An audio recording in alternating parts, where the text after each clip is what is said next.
Bwana, jambo la kushangaza ni linamhusu si mwingine ni mtu mzima Diamond Platnumz. Ikumbukwe kwamba leo kuanzia asubuhi nchi ya Tanzania kumekuwa kuna taarifa ya Wema Sepetu kujifungua mtoto wa kiume, na kwa muda mrefu amekuwa akipambana kuhakikisha kwamba anapata mtoto, lakini baada ya kuhangaika kwa muda mrefu, baada ya kukataliwa, mwisho wa siku Mwenyezi Mungu akaona kwamba huu ni wakati sahihi kwake kupata mtoto, na mtoto huyo ambaye amezaliwa jana na leo officially Watanzania wameweza kujua kwamba jinsia ya mtoto huyu ni yupi baada ya kuweka wazi kwenye mitandao ya kijamii. Sasa bwana, wote tunajua kwamba Diamond Platnumz alianza kuwika kipindi ambacho ameanza kudate na Wema Sepetu. Sasa hii issue imekuwa tofauti kabisa. Watu wengi tunakuwa tunajua kwamba ex anakuwa ni mtu wa namna gani.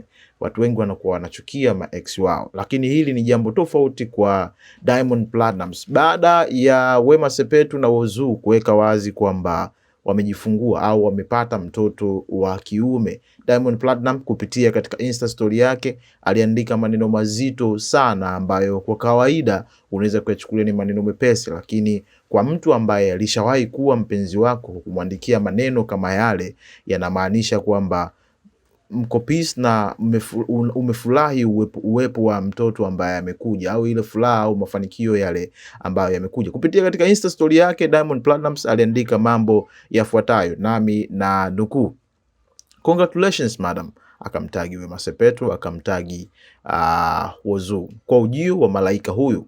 Mwenyezi Mungu amlinde, ambariki na amkuze katika afya njema na mafanikio." Akamaliza kwa kuposti video ambayo ujumbe huu uliambatanishwa na video ambayo alikuwa ameiposti Wema Sepetu ya baby shower ambayo alikuwa ameifanya recently. Sasa bwana, maneno haya ni mazito sana. Jambo la kwanza akiwapongeza kwa kupata mtoto huyu ambaye ni mpya hapa duniani. Pia kitu kingine akamuomba Mungu kwamba amlinde, ambariki, lakini kikubwa zaidi amkuze katika mambo mawili ambayo ni afya njema na mafanikio. Hii ni dua, ni maneno madogo sana, lakini ni dua kubwa sana.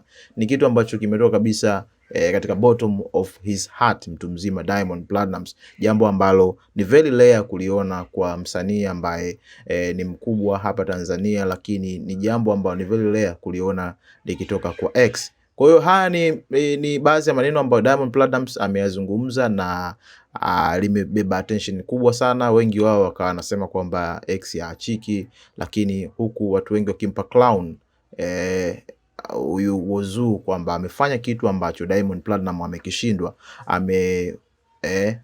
Mfupa ambao umemshinda Diamond Platnumz, Whozu ameweza kuumegua na meno yake ya kichaga. Bwana, hii ni Nyayo TV. Kama ni mara yako ya kwanza kutembelea katika YouTube channel yetu ipendwa Nyayo TV, ni vyema kubonyeza kitufe cha alama ya subscribe ili uwe miongoni mwa wanafamilia wapya wa YouTube channel yetu hii pendwa. This is Nyayo TV.